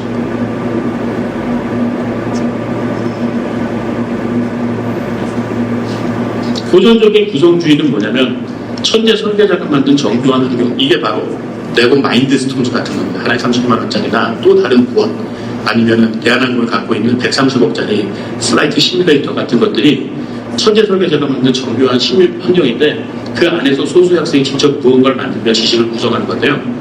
AI 기반 구성주의는 뭐냐? 모든 학생을 위해 개인화된 마이크로월드를 무한생성시켜줄 수 있다. 이게 생성한다는 게 맞춤식 지식을 준다는 게 아니라 마이크로월드를 생성해 준다는 거죠. 학생은 더 이상 청취자가 아니라 창조자가 돼야 된다. 예, 그래서 이제 제가 40년부터 시작했으니까, 예, 50분 지났으니까, 조금 끝내겠습니다. 무엇인가 와인 얘기 나오면, 문제를 정의하고 목적을 부여하는 능력입니다. 제가 이제 대구하고 또 2년 있으려니까 1월 9일날 경북대 그때 가서 의학조에 글쓰기라는 걸 강의를 했는데요.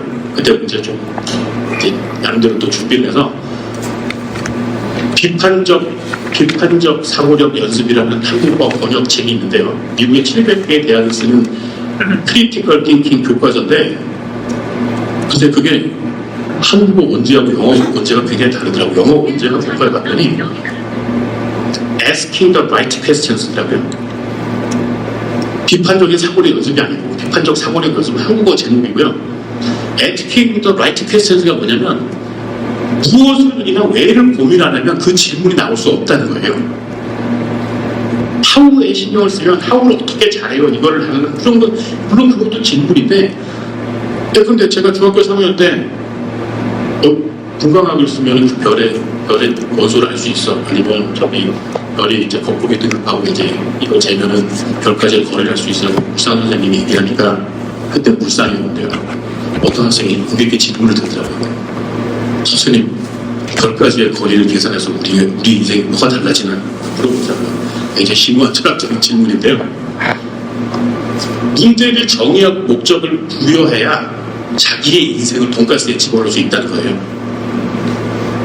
제가 아까 이제 달리는 무료청자가 1300글자짜리 굉장히 짧은 이제 컬럼인데, 그때 쓸 때 중앙일보 이제 데스크에서 뭐라고 주문했냐면, 제목이 마켓 나오니까 애널리스트 같이 이제 어떤 구체적인 귀한 AI라는 사람이니까 AI에 대해서 시장 전망을 하는 게 목표인데, 저 애널리스트도 아니고 주식도 없는 사람인데 봤더니 그런 얘기를 하더라고요. 처음에 절반은 시장 동향에 대해서 얘기를 하고, 그것을 네가 어떻게 보는지, 무엇을 보는지, 왜 그렇게 생각을 하는지에 나머지 반을 써라. 그게 너의 철학이다. 그게 섞으면 거다. 그게 접점이라고 그러더라고요. 접점. 그러니까 대부분의 사람들은 접점이 없이 그냥 독불장군으로 자기 인생만 얘기하다가 없어지기도 하고, 그걸 깨끗하게 포맷당해가지고 이제 시킨 걸 열심히 해야지 라고 하는 사람이 양극단을 주로 보셨어요. 그 중간을 섞는 게 굉장히 어려운 일이에요. 아까 건축가들 많죠. 아까 그 교수님도 건축사시고 건축가들은 많은데, 이거 누가 만든 거야? 혹시 오사카에 가는 안도 타다 보니까 빛의 교회가 가보니까 진짜 대단하더라고요. 진짜 빛이 이렇게 보이더라고요. 이렇게 어떻게 저런 생각을 했을까? 그런 생각이 들었는데, 근처에 가도 그 사람의 이 메모리를 밖에 이 건축가가 누군지 기획해 주는 거 말라고 하려면 자기를 갈아 집어넣어야 되는데, 학교가 그러니까 자기를 갈아서 세상과의 접점을 만드는 방법을 안 가르쳐주고 있다는 거예요. 고등학교에서도 대학교에서 해주겠지, 대학교랑 대학원이 알아서 해주겠지. 대학원에서는 그런 걸 좀 가르쳐 줄 수는 있을지 모르겠지만 대학원도 여기서 되게 바쁘거든요. 요건 이제 했던 얘기니까 오토마탄 이런 기계를 얘기하는 건데, 21세기 오토마탄은 앨런 튜링이 정했듯이 코드 알고리즘 구성되어 있는 건데, 사실 여기 질문 한번 드려볼게요. 제가 에세이를 쓰는 거하고 컴퓨터 키보드로 소스 코딩을 하는 거 뭐가 다를까요? 다 의견이 있으시면 다를까요? 같을까요? A, B, C, D, E, F, 1, 2, 3, 4, 5, 6, 7, 8, 느낌표. 바로 이것만 있으면 글을 다 쓸 수 있잖아요. 글을 쓴다는 것과 코딩을 한다는 게 뭐가 다를까요?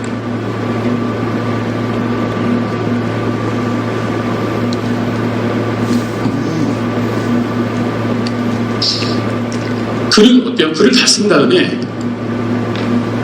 어디 게시를 해가지고 퍼블리싱을 할 수 있지만 글 자체가 어떤 서비스를 만들지 못하죠. 글은 누가 읽어볼 때 이제 서비스가 되는 건데, 제가 소스 코딩 하는 거는 여러 가지 할 수 있죠.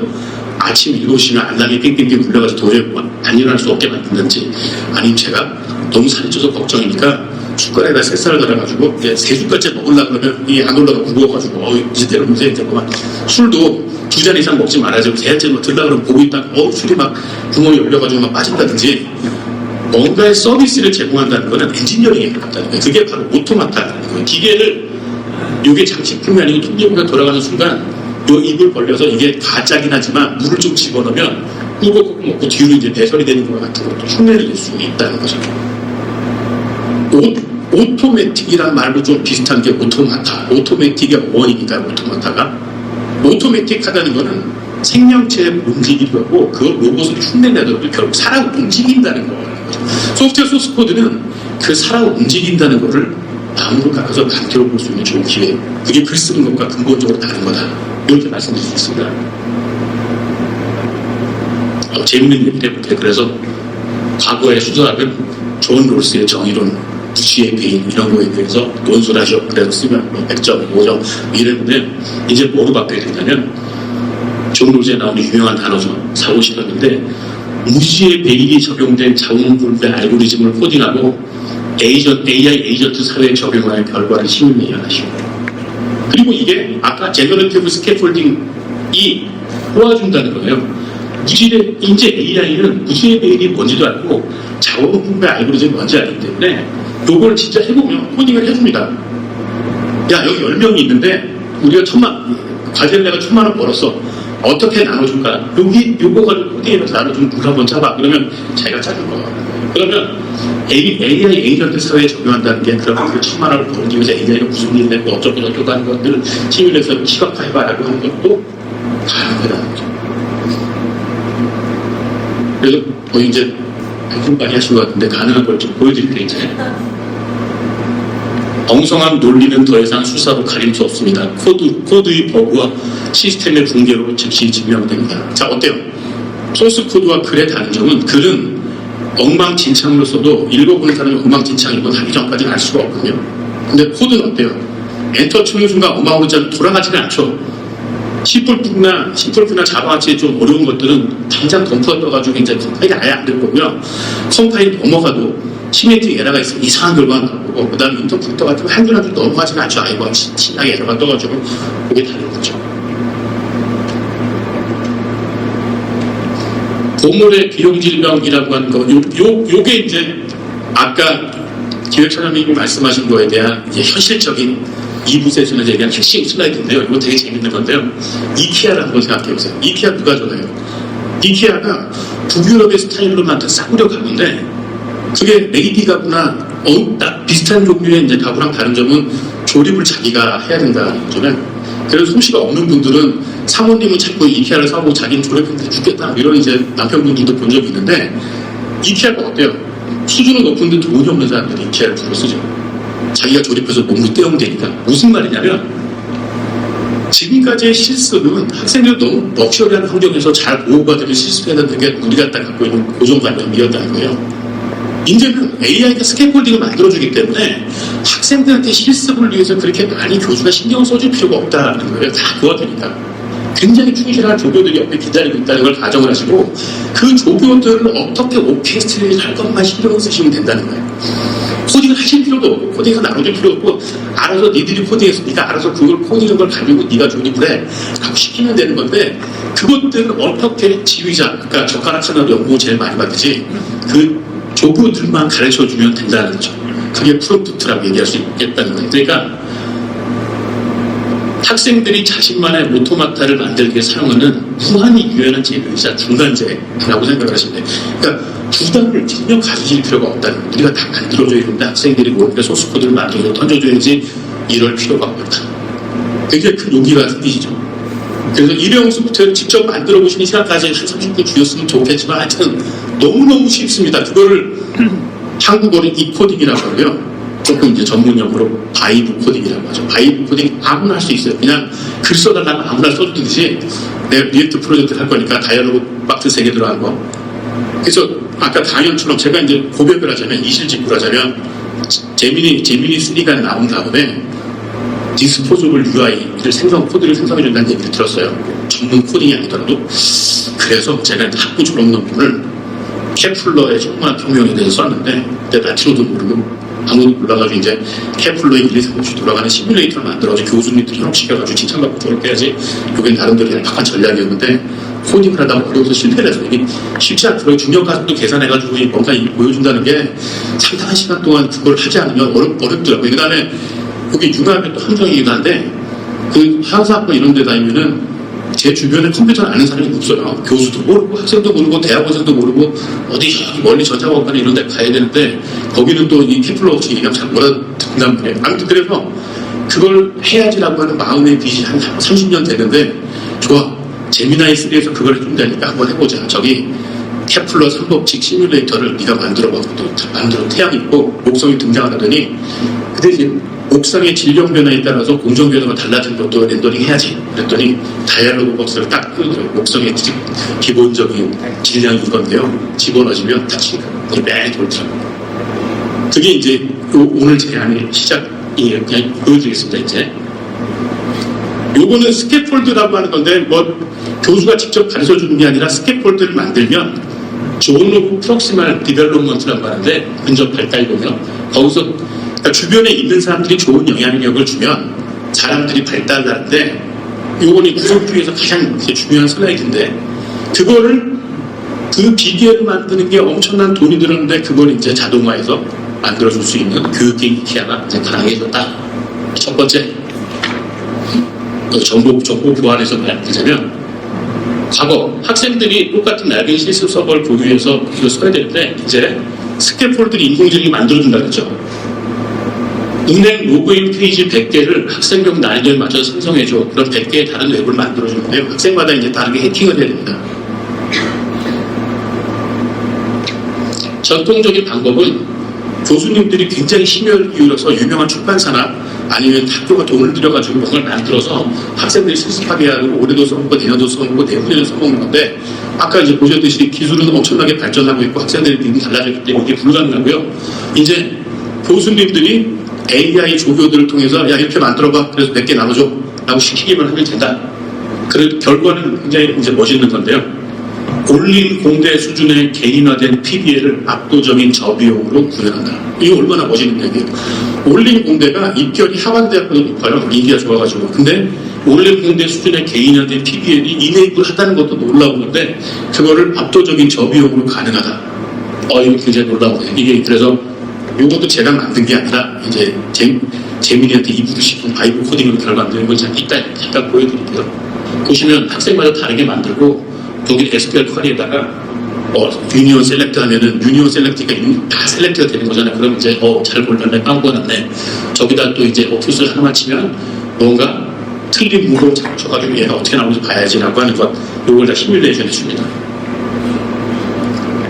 프랙탈 같은 것들도 과거에는 프랙탈의 수학적인 정의를 좀 설명하고 이제 교사나 교수님이 열의가 좀 있으면 유튜브나 동영상 같은 걸 좀 만들 수는 없죠. 보여주는 거였는데 지금은 프랙탈 같은 거에 이제 만들 프로세스의 특징이 뭐냐면 그 공식은 정해져 있지만 그걸 굴림에 따라서 다르게 변하거든요. 그걸 직접 해보는 게 의미가 있는데 그거를 해보는 거 프랙탈 고주를 직접 보면서 이해하고 싶어 그러니까 리액터를 좀 잡아 그러면 직접 짜줍니다. 그걸 갖다 붙이기만 하면 돌아가면 다이얼로그 박스예요. 이런 건 굉장히 중요한 겁니다. 시나리오 설계에 40분, 이제 10분이면 가능하고요. 조교가 한꺼번에 많이 필요한 것들을 이제 AI가 대신하니까 완전히 없어지고요. 개인화 수준은 무한한데 총 예상 비용은 10만 원에 불과하다. 이것들이 제공될 수 있고요. 코스웍의 혜택. 여기서 이제 조금 더 당부시켜드리고자 하는 건 뭐냐면 여기 교수님들 전략이라고 하는 게 전략이라는 단어가 뭘 하는 게 전략이다. 혹시 보시면 다 아시죠? 전략 과목도 수업을 하실 텐데 뭘 어떻게 이제 열심히 할 거냐 이건데 전략이라는 걸 굉장히 쉽게 정의할 수 있다고 그러더라고요. 뭘 안 할지 결정하는 게 전략이래요. 뭘 열심히 해야 할지 결정하는 게 전략이 아니고 뭘 열심히 해야 될지 결정을 하면 너무 많은 걸 하려고 한다는 거예요. 그 다음에 양립이 불가능한 거 그걸 토마스 쿤이 수학적으로 얘기했는데 과학혁명의 구조라는 데서 얘기했지만 인커멘저러빌리티 공약이 불가능한 거 두 개를 하겠다는 거를 나타낼 수도 있다는 게 그건 이제 잘 안 되기 시작하거든요. 창조성이 여기 있는 이제 좀 다르게 치고 나간 학교들과 다른 점은 창조수업 학교들인데 전통적인 후수업을 통해서 체력을 바탕으로 한 반복 학습을 깨끗하게 이제 포기한 학교들이라고 정의할 수 있어요. 그러니까 이 학교들의 전략은 안정성이라고 하는 걸 포기한 거예요. 자, 전통적 대학은 그러니까 안정성이 중요하니까 지식을 잘 전달하고 시험 및 과제 이런 걸로 쓰는데 에콜 42가 프랑스에 있는 건데 프랑스는 특징이 뭐냐면 계속 시험하다 안 되면 잘리거든요. 그러니까 여기는 교수가 없는데 PBL로 자기 주도적으로 공부하고 주변 애들하고 친구들이랑 공부하는 대부분인데 계속 챕터 끝날 때마다 시험 가서 안 되면 쫓겨난다. 그래서 졸업하면 이제 취직을 시켜주는데 미네르바 대학은 이제 더 이제 분명한 거고 가장 앞서 나간 학교가 LIS인데 런던 인터플래닛 있는데 요게 이제 문제 중심 학습. 아까 PBL이라고 하는 게 프로블럼 베이스 러닝이라는 말도 쓰지만 프로젝트 베이스 러닝 말이 쓰지만 프로블럼 베이스 러닝이라는 말로 씁니다. 어떤 주어진 게 실제 세계는 뭔가 직장 상사가 하라고 시키면 하라고 시키는 거에 틀린 것도 있고 없는 것도 있고 들렁들렁 빠져있는 걸 채우는 것부터 시작이다. 그게 리얼리티다. 그래서 학문과 경계를 넘나드는 이거 오른쪽에 이제 좋은 게 있는데요.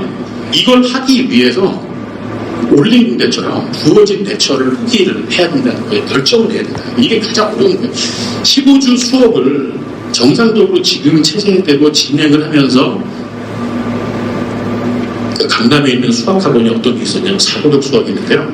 사고력 수학 한번 보시잖아요. 사고력 수학의 문제가 뭐냐면 진도가 못 나갔다는 거예요. 왜냐하면 사람 학생마다 사고력이 틀리기 때문에 수준도 틀리지만 문제를 푸는 방식 접근 어프로치 자체가 틀리기 때문에 하나하나 봐줘야 되는 것도 복잡하고 어렵지만 학생마다 진도가 틀리니까 진도를 빨리 나가면 사고력이 안 되면 결국은 쓸어담게 되는 건데 겉보기는 양두구육이 될 가능성이 되게 높아요. 그러니까 대부분의 사교육에서 사고력 수학이라고 하는 건 포기를 하고 진짜 사고력 수학이 일단 뭐가 있냐면 수학 올림피아드 국내전의 금메달을 목표로 하버드 대학 수학 박사들이 기재부에 나와가지고 애 하나 데리고 일주일에 하루에 10시간씩 수업하는 집중훈련 이 정도면 사고력 수학이라고 얘기할 수 있을 정도.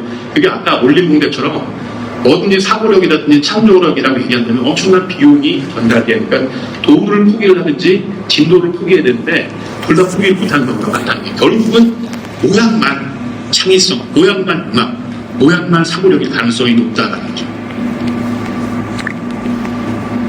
일회용 소프트웨어는 일회용 컵처럼 쓸 수 있다. 자,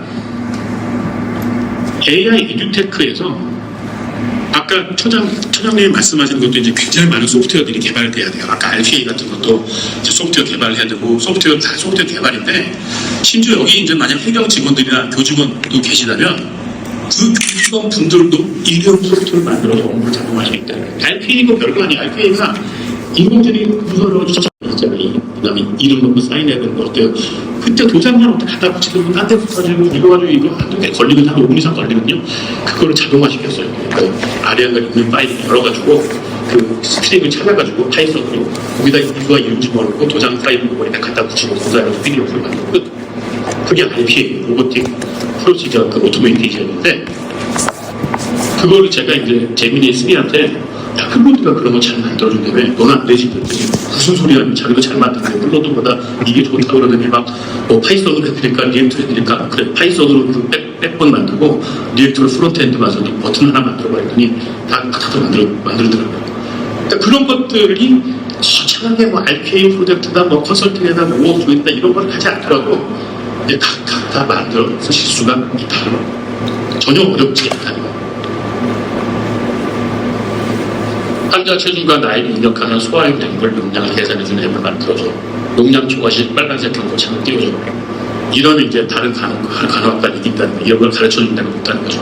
먼저 치고 나가면 된다. 이거 아무것도 아니고, 요 말만 하면 만들어준다. 진짜 이렇게 만들어줘. 그 다음에 만약에 그런 테이블이 필요하다면 엑셀로 테이블 만들어 집어넣으면 되고, 공유력 계산을 능가하는 회계 프로그램도 만들 수 있고요. K에서 교육 데이터를 기반으로 부품 수치를 입력하면 허용 공차 범위인지 즉시 알려준 툴을 만들어줘. 그럼 이게 필드가 뭔지, 이게 이제 뭐 가사에 관한 건지, 볼트에 관한 건지 가르쳐주면 지가 찾아와서 만들어줍니다. 자, 그리고 이제 제가 만든 게 세 가지가 있는데요. 1636년 인조가 세 가지의 경우가 있는데, 경자고래 때 남한산성으로 피진하지 않고 청나가 조기에 강화 협상을 맺었다면 조선은 어떻게 되었을까? 역사학에서 가정은 허용하지 않는데요. 요 시뮬레이터도 한번 만들어 볼 수 있어요. 요게 프롬프트입니다. 각 선택에 따라서 10년의 인구수, 국방력, 명나라 관계가 어떻게 변하는지 보여주고 소현세제의 운영이 어떻게 될지를 보여줘요. 그랬던 이제 그림인데 요건 이제 인공지능이 이런 가짜 그림이 있다고 만들어주고 제가 진짜 만들었습니다. 이거 만들어줍니다. 이렇게 진짜로. 이게 제미니 3가 자바스크립트 가지고 만든 건데 버튼이 3개 있거든요. 항전, 끝까지 싸운다, 강화, 치료를 견딘다. 망명 같은 거는 이제 역사에 많이 얘기 안 나오는데요. 아까 볼게요. 끝까지 싸우면은 인구는 많이 줄지만, 국방력도 좀 줄지만, 명나라 관계가 이제 충돌의 상징이 되죠. 국토는 흡해졌으나 정신적인 지주로서의, 그렇죠. 배겼으니까, 결국은 지더라도. 그 다음, 강화는 어때요? 강화의 명나라 관계가 이제 삼전도의 치욕이었지만 헤딩하면서 이제 완전히 치욕적이었죠. 그 다음에 세자는 끌려가지고 8년 만에 귀국했으나 노무는 죽음을 맞이하게 되죠. 그럼 강화는 어떠냐? 망명은 어떠냐? 명나라의 관계는 좋은데 나라가 작살이 났죠. 망명적으로 당겨서 뒤어가는 세월을 보내겠습니다. 즉, 이 시뮬레이터가 실제로 역사 데이터를 집어넣어가지고 문헌을 서칭해서 시뮬레이터를 발전시키는 것도 가능해요. 다시 말해서 햄버트가 학생들을 오토마타를 코딩을 시켜봄으로써 지식적인 자극을 도모한다는 게 뭐냐면 이걸 만들어 보면 이게 결과 버프런트에 빨리 나오는 게 PDL이기 때문에 이걸 어떻게 발전시켜야 될지 감이 보이기 시작한다는 거예요. 역사학 같으면 데이터 역사학이라는 관념 한 과목 한 학기 과목을 들은 다음에 해보는 게 아니라 이걸 먼저 해보면 데이터들을 어떻게 모아서 어떻게 구성시키면 무슨 결과가 나오겠고 그거를 하려면 또 AI한테 뭘 시키면 되겠네 라고 하는 걸 알게 된다는 거죠. 이건 굉장히 중요한 이제 통찰력이다. 결국 이거는 역사학에서 하고 역사학은 정답이 없다는 거예요. 지금 이제 여야가 붙어 싸우는 게 뭐 어쩌고 저쩌고 돈을 갖다 주는 싸워도 이렇게 하면 정답이다라고 하는 걸 자꾸 얘기하는데 그게 아니라 역사는 단편적인 인과관계가 아니라 여러 변수가 충돌하는 복잡계다. 명분과 신뢰 사이의 딜레마라고 하는 게 여러분들이 대통령이고 여러분들이 총리고 여러분들이 세자였다면 그 결정하는 요소가 쉽지 않은 교수다라고 하는 것만 공부를 해도 역사적으로 공부를 되게 많이 하는 걸 얘기할 수 있다는 거죠. 특히 이제 디자인이라든지 작곡이라든지 건축이라든지 뭐 머리 많이 써가지고 뭔가 이제 개념 설계하는 것들은 이런 딜레마의 경우가 엄청나게 많거든요. 엉망인 건축주한테 돈을 10원 주면서 만드는 걸 엔트로피아로 만들어 이런 말도 안 되는 좀 많이 하거든요. 그런 경우 이제 어떻게 분리축이 되느냐 이런 것도 해볼 수 있는 거죠. 두 번째는 문학 작품성 인물의 내면 심리 분석과 데이터 리터러시도 가능합니다. 이것도 요걸 줬더니 이렇게 만들어 오른쪽은 만든 겁니다. 재민이가 시간 관계상 빨리빨리 넘어갈게요. 나중에 안 보여주는데요. 이 챗봇도 지금 LLM 갔다고 하는 게 아니라 지가 데이터 긁어가지고 만든 걸 가지고 가짜 팬민 역할한 챗봇을 만들 수 있어요. 옛날 같으면 이런 가짜 챗봇을 만들어는 돈 5천원이 들고 해야 될 언어 처리가 많은데 지금 이제 굉장히 쉽다는 거죠. 마지막으로 알고리즘 마이클 샌달의 그 정의란 무엇인가에 등장하는 솔리 프로블렘을 애들끼리 투표를 통해서 토론해 보는 걸 만들어보자. 그런 것도 이렇게 만들어줍니다. 예, 노인 5명보다 노인 1명이 죽는 게 좋지라고 투자했더니 그건 뭐 어떤 건지 얘기하게 된다. 자, 그래서 학생이 지금까지는 개발자가 되고 보안 처리자가 되고 보안 담당자가 되고 기사가 되고 기능사가 되는 게 목표였다면 그것의 역할은 AI고 이제 프로젝트 매니저 AI에게 정확한 업무를 딜리게이션 하는 거다. 교수님들은 이 딜리게이션 하는 조교들을 관리해주는 역할을 하면 되는 거다. 그래서 K-12에서는 스토리텔러, 마법 집행, 학습 규칙 형성기 같은 게 계시고 대학에서는 가치 창출 및 직무 해결을 해야 되는데 학생 역할이 PM, 그 다음 AI는 에이전트, 전문 개발자가 되는 거다. 예시활동, 아까 간호, 이거 용량 좀 계산해봐, 이거 해봐, 저거 해봐. 그 일회용 소프트웨어를 만드는 게 얼마나 혁명적인 거냐면 마치 호르비츠라는 피아니스트가 이 사람 먹는 걸 좋아해서 콘서트 투어를 가면 요리사를 데리고 다닙니다. 요리사를 1등석 비행기를 2개를 끊어서 옆에 요리사 자기 앉아가지고 호르비츠는 굉장히 이제 부유한 피아니스트니까 피아노 슈타인의 피아노도 끌고 다녔는데요. 피아노 요리사를 같이 가서 자기가 치던 피아노를 가서 그 자기가 맨날 먹던 대로 요리를 그 재료로 그 나라 재료를 가지고 만들어서 해주는 겁니다. 그게 제가 볼 때는 제가 바라는 럭셔리한 삶인데 이 바로 그 에이전트가 코드를 만들어준 에이전트가 이제 나를 위한 즉석 요리사 역할을 할 수 있다는 거예요. 왜냐하면 선생님들이 여기 행정 시스템, 뭐 교육부에서 만든, 그 다음에 연구재단에서 만든 뭐 이런 시스템 정도 마음에 안 드는 거 많지 않습니까? 그건 누군가가 굉장히 많은 돈을 위해서 코드를 만들어 설계해서 만든 건데, 그거보다는 그냥 내가 만들었을 게 더 빠를 수도 있고, 이제 만들어준다. 이거는 학생 개개인에 의해서도 흑백 요리사가 될 가능성을 굉장히 현격하게 올려줄 수 있다. 생성형 PD에 이제 다 보셨고요. 예, 고맙습니다. 맥주 예산으로 샴페인 교육을 실현한다. 이거 했던 얘기입니다. 이것도 했던 얘기고요. N 플러스. 윤리적 판단이나 시스템에서 추구하는 지적 비전이라고 하는 것들을 지금까지 얘기할 기회가 없었는데, 이거를 철학 수업을 하라는 게 아니에요. 뭔가를 만들다 보면 자기의 생각이라고 하는 건 그 프로그램과 들어올 수밖에 없어, 인간인 이상. 그게 횡단보도를 그려서 만들든 스로등을 만들든 하는 해보는 힘은. 자, 그리고 결론 한 10분 정도 얘기하고 마치겠습니다. 지식 전달자에서 지능 테스트 연봉을 진행했습니다. AI에게 어떤 교육 환경을 만들지 하는 메타 문장. AI 에이전트 인간을 지휘하여 학생 학습을 모니터링하는 관리자. AI가 다룰 수 없는 논리적 기능을 그 고차원적인 통찰을 다루는 인간 멘토. 여기서 이제 그 서울대 예비학과 김영윤 교수가 글을 잘 쓰는데요. 글을 잘 써가지고 서울대 교수가 된 것 같은데, 척의 인생이라는 영화를 2023년 영화를 소개하는데요. 그 구성주의입니다. 척이 이제 29살에 이제 죽음이 회개했는데, 그 영화 김영미 선생님이 쓴 컬럼 먼저 한번 읽어보시면 요게 나옵니다. 학생 자기가 이제 어디 맞춰가는 게 아니라 내가 소비하는 세상은 나의 세상이고, 그것과 세상과의 이제 교차점을 찾는 거죠. 전에는 그냥 무조건 그냥 학생이 그냥 A4인지 100지라 가지고 받아줘가지고 이제 이게 이력서니까 잘 받아줘, 저는 뽑아주세요. 이런 게 이제 과거의 교육이었다면, 지금은 그냥 자기가 자기 얘기를 쓰는 거고, 그거를 세상과의 접점을 찾아가지고 접점이 많으면 대박 성공인 거고, 접점이 별로 없으면 그냥 그럭저럭 먹고 사는 거고. 그렇지만 어떠한 지적인 레벨에 있는 학생들도 그 과정을 제껴갈 수가 없게 된다. 그러니까 척의 인생의 영화가 이제 그렇게 잡혀 있는데요. 자, 디지털 교과서 역주행이다. 학술적으로는 타당하다. 학습자를 고쳐야 될 대상으로 보는 결핍 모델에 가깝기 때문에 그게 문제다.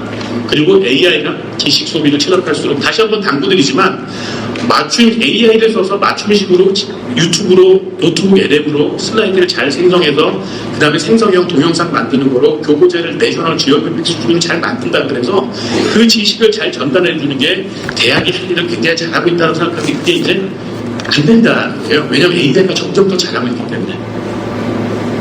일회용 소프트웨어가 정말 교육적 가치가 있나? 벤처 기업자들이 그런 거 있는데, 이게 중요합니다. 학생들이 문법 학습, C++나 하다못해 자바스크립트 같은 거라도 에디터 띄워놓고 개발하는 복잡한 되게 복잡한 내용도 많이 나고, 그걸 기술적인 부채라고 하는데요. 거기서 벗어나서 문제 해결의 논리와 알고리즘적 사고의 본질에 집중하게 된다는 거죠. 그 아까 이제 간호학 얘기도 되더라고요. 오버도스, 그러니까 필요에 대한 용량을 하면 사람이 죽거나 당장 그렇지 않은데 그건 왜 그런 거야? 야, 약이라는 게 그 디스인테그레이션의 정도에 따라 다르겠지만 몸속에 들어가는 것도 인젝션 한다고 곧바로 들어가는 것도 아니야. 그 원리에 대해서 알려주고. 자, 어떤 원리라고 하는 거를 가르쳐줘서 교과서에 이렇게 써있으니까 그걸 막분해가지고 외우는 게 있는 모델이었다면, 자기가 직접 만들어보면 이 모델이 시뮬레이터를 돌릴 수도 있고, 이 모델이 내가 예상한 뭔가 혼입 변수가 있다는 건데, 그 혼입 변수가 뭐지? 사실 그 혼입 변수가 페니실린이고 그게 엑스레이였잖아요. 그게 과학적인 발견이고 과학적 모델. 다시 말해서 학생들이 자기 직업의 스킬에 있어서 자기만의 모델링을 할 수 있게 만든다는 거는 직업에서의 승리를 의미하는 겁니다. 그 모델이 되어 있는 걸 가르치려고 굉장히 교수님들이 노력하고 막 때리기도 하고 막 욕도 하고 이제 어려운 건데, 노재식 교육을 하는 건데, 그게 AI가 굉장히 잘 도와줄 수 있다. 그 다음에 이게 이제 과거에 이게 이제 학교들이 겪기 쉬운 문제인데, 15강 수업을 전통적으로 하고 할 거 다 하고 남는 시간에 창조적인 융합을 가르쳐야지, 이게 이제 돈 쓰는 거랑 비슷하다는 거예요. 저금을 하려고 그러면 쓸 거 다 쓰고 남는 시간에 저금하면 저금이 안 되고, 저금을 내가 한 달에 월급이 100만 원이니까 한 달에 10만 원을 저금할 거야. 10만 원 띄워서 저금을 먼저 하고 90만 원 가지고 정 안 되면 라면을 끓여 먹든지 저처럼 통통한 사람 며칠 굶든지, 이래야 저금이 되는 거니까 저스틴 타임이니까 이제 AI가 뒤에서 다 받쳐줄 수까지 가정을 하면 PBL과 같이 업프런트의 결과가 즉시 나오는 거, 아까 MIT 미디어 랩처럼 데모 올 다이라고 미디어 업프런트에 이게 나오면 나중에 학생이 포트폴리오 만들기도 좋아요. 흐름이니까 제가 볼 때 빅데이터 혹시 유감감이 있지만 시각화는 곧바로 돈이다. 시각화해가지고 재미 못 본 놈은 내가 못 봤다. 실제로 마이크로소프트 엑셀에 들어있는 줄 R로 변했는데 그것도 R로 된 소스 코딩도 해주니까 내 데이터 이렇게 있는데 내가 직장 상대할 때도 잘 보여드리니까 2025년 4분기 마케팅 결과 보고서에 만드는 시각화를 했는데 R로 좀 그림 좀 짜주고는 GG 플러스는 짜주더라고 이렇게. 그러니까 구체적인 문제 해결이라고 하는 것만 앵커링만 해놓으면 다시 말해서 인재 학생들한테 필요한 건 뭐냐면 자 여기서 이제 어디서 못 들어본 얘기를 마지막으로 하나 더 드릴게요. 융합의 문제가 뭐냐면 융합의 문제 스페인에 있는 장면을 먼저 얘기를 드릴게요. 스페인은 아버지 어머니 성을 다 가져와요. 어머니가 우씨와 아버지는 있으니까 그런 식으로 이우수화란 말이에요. 이우수화 괜찮은데 제 딸이 문제라는 거예요. 제 딸은 제가 이우수하고 엄마가 김윤혜이라고 칩시다. 그러면 이유 김윤 얘나 누군 말이 안 되죠. 성이 너무 길어지잖아요. 보니까 아버지는 아버지 것만 나오고 부계에서는 우리 어머니가 달라 이씨만 가져오는 거고 어머니는 목에가 아마 박씨일 거예요. 그럼 박씨의 또 어머니가 목에만 해가지고 자꾸 줄이더라고요. 자꾸 빼더라고요. 야구선수 1군의 엔트리가 25명이니까 자꾸 이제 트레이드에서 없애버리거나 잘라버리거나 데리고 올라가나 나가야 되는 거니까 그런 식으로 정리가 이제 필요한데 융합은 자꾸 애도으로 생각하더라고요. 갖다 붙이는 거예요. 자, 생각을 해보세요. 전자공학과 하나만 120점 받아도 맨날 시험 보고 혼난데도 겨우 졸업을 하는데 어려워 죽겠는데 기계공학과나 내가 진짜 존경합니다. 의대만큼 존경하는데 다 의사들만큼. 자, 그런데 융합을 한다고 이제 존 로스의 정의론 해가지고 비판적인 사고의 연습도 한 10학점 들어가지고 이제 마이크로 디그리 만들었다 칩시다. 철학 마이크로 디그리 없지만 그러면 이제 130학점을 들으면 많이 들은 거냐? 정통 철학을 따지면 그것도 120학점 들어도 모자랄 정도로 공부를 많이 한단 말이에요. 그러면 학생이 간호학인데 인공지능 간호학을 만들어야지. 그럼 인공지능도 120학점 듣고 그럼 학부만 가지고 모자니까 석사도 24학점 듣고 144학점 듣고 간호학도 석사 144학점 다 겹치는 거 좀 빼고 하면 한 300학점 들었는데 300학점 들으면 한 10년 공부했단 말이에요. 말도 안 되는 거거든요. 근데 여기는 지금 뭘 빼먹어서 그렇다. 뭘 빼먹냐면 구성주의 있잖아요. 자기가 뭘 하려고 하는 걸 빼먹기 때문에 그런 거예요. 자기가 뭘 하겠다는 목표가 있으면 간호학 전체가 필요한 게 아니라는 거예요. AI 전체가 필요한 것도 아니고 정보보안학의 전체가 필요한 것도 아니고 일부만 필요한 거예요. 그러니까 자기 스스로의 회복선을 먼저 만들고 그걸 자꾸 맨날 물어봐야 이걸 필요하니까 수업 들어야지 이걸 좀 적당히 해야지 이걸 아예 빼버려야지 이걸 하지 말아야지 결정을 자기가 해야 된다는 거죠. 그게 지금 유행처럼 만들고 있는 광역화 모집단이가 거기서도 빼먹는 게 너는 뭘 하려고 하느냐를 자꾸 물어봐야 된다는 거예요. 교수들이. 궁극적으로 하려고 하는 게 뭐고 만들려고 하는 게 뭐고 내가 되어야 될 게 뭐고 무엇인가 이거 왜 만들어야 돼 그걸 알아야 융합의 고민을 줄여 이유 최강팀 뭐 이렇게 정이 드러나지 않듯이 볼륨을 관리하게 되는데 그 부분을 싹 빼놓더라고요. 그러니까 학생 하나한테 신경을 쓴다는 게 가이던스를 주고 잘 가르쳐준다는 게 아니라 너는 뭘 할 거고 필요한 게 뭐고 더 그게 사업 같은 거 해보시면 아시는 게 사업은 세무서, 직원 척대도 해야 되지, 소방서 돈 달라고 돈도 줘야 되지, 한두 가지가 아니거든요. 그걸 다 미리 배울 수는 없지만, 난 사업도 철학이 있어요. 일론 머스크 참 소프트웨어 중심이니까 참 많이 안 만들고, 어쩌고저쩌고 이제. 자, 그래서 적시학습이 가능하다는 거는 그런 자기의 목적을 갖고 있어가지고 그 목적을 달성하는데 유연한, 넣다 빼었다 가능하게 하는데 굉장히 이상적이라는 거예요. 그렇지만, 구체적인 문제 해결이라고 하는 것을 자기가 항상 염두에 둬야 된다는 거죠. 학생 스스로가 나는 백지가 아니다라는 생각을 해야 된다. 그런 점에서는 아까 기획처장님 말씀대로 카자흐스탄의 우즈벡 학생, 저기 어디야, 저 피지에서 온 학생 다양할 수 없도 재밌는 거 이제 나이가 많은 사람도 있고 여자도 남자도 있고 사업하다 온 사람도 있고 그림 그리는 사람도 있고 한국말이 안 되는 사람도 있고 더 재밌는 거. 오히려 구성주의 입장에서 보면 거기서 더 서로 교육돼 있고 비즈니스 오퍼튜니티를 찾거나 스킬 인프먼트를 더 좋을 수도 있다. 그게 오히려 4년제 대학보다 나을 수도 있다. 이런 생각이 퍼뜩 들었었어요. 이건 그냥 뻔한 얘기고. 자, 소프트웨어는 일회성이지만 그 경험을 통해 얻은 창조적인 역량은 영원하다. 제 결론. 급하다 보면 왼쪽으로 가게 될 가능성이 높다는 거예요. AI가 효율적으로 주입을 시켜주니까 AI를 자꾸 써야지 하게 되면 가장 안전해 보이지만 가장 확실하게 도태되는 길이다. 오른쪽의 길이 이제 어려운 게 길이 없는 걸 만들어 나가야 되는 건데 유일하게 생존하고 이제 선도할 수 있는 길이다. 예, 우리는 무엇을 가르치는 대학이 될 것인가?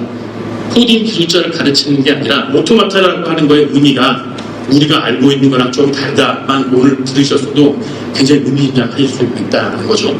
대학의 행정이나 입학이나 그 모든 것들에 진짜 모든 것들을 관통하는 AI 소프트웨어를 직접 만들어 쓰실 수 있다는 거죠.